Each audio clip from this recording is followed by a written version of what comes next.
जा रहा है उसका लेके उन्होंने खुलासा किया कि किस तरीके से एक एक आदमी को 10-10 जगह पे वोटर लिस्ट हो, बेगर एड्रेस का, बेगर नाम का, पता का, किस तरीके से वोटर लिस्ट बनता है और किस तरीके से वो चुनाव जीत रहे। तो इसके ऊपर हम लोगों को गांव में जागरूक करने की आवश्यकता है। हर बूथ पर समीक्षा करेंगे कि किस तरीके से भाजपा क्यों इस तरीके से काम कर रहे हैं। तो ये सब चीज की जानकारी था और इसके लेके हम लोग कितना आंदोलन कर सकते हैं, जनता को जागरूक कर सकते हैं, इसके ऊपर चर्चा हुआ गंभीरता से। और आने वाले समय में बिहार में भी वोट बचाओ अधिकार यात्रा पे हम लोग निकलेंगे 17 तारीख के बाद, और 1 तारीख को समापन पटना में होना है।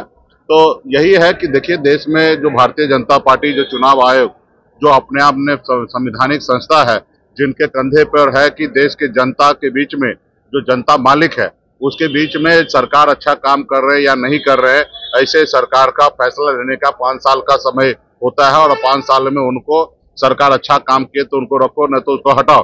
और ऐसे जगह पे अगर चोरी करके अगर वोट कराना, तो इससे अच्छा देश में चुनाव ही नहीं कराना चाहिए, क्योंकि चुनाव में बहुत पैसा खर्च होता है और ये पैसा जो है किसी नेता का नहीं होता है, जनता का पैसा होता है। जब अगर लोकतंत्र को अगर खत्म ही करना है तो फिर चुनाव क्यों करना है? फिर हिटलर के जैसे आप बैठ जाइए और आप चलाते रहिए जब तक आप जिंदा रहिए।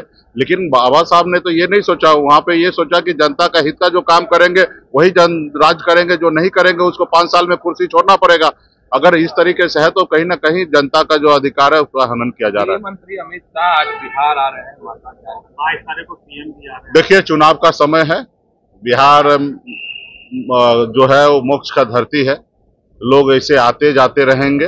लेकिन मैं वही गृह मंत्री अमित शाह जी से बात करूंगा, पूछूंगा कि दिल्ली में आप देश के गृह मंत्री हैं, महाराष्ट्र में आपका सरकार है, वही सीतामढ़ी की बेटी बहन जब मुंबई में उनको मराठी बोलने के लिए जिस तरीके से लोगों ने परेशान किया, उन्होंने हिंदी भाषा का प्रयोग किया, उसके बाद वहां के लोकल जो लोग थे उनको माफी तक मंगवाए। वहां पे कहाँ थे? क्योंकि महाराष्ट्र में तो आप ही के सरकार है, आपने क्या कार्रवाई किया? उनको क्या जेल में आपने भेजा? नहीं भेजा।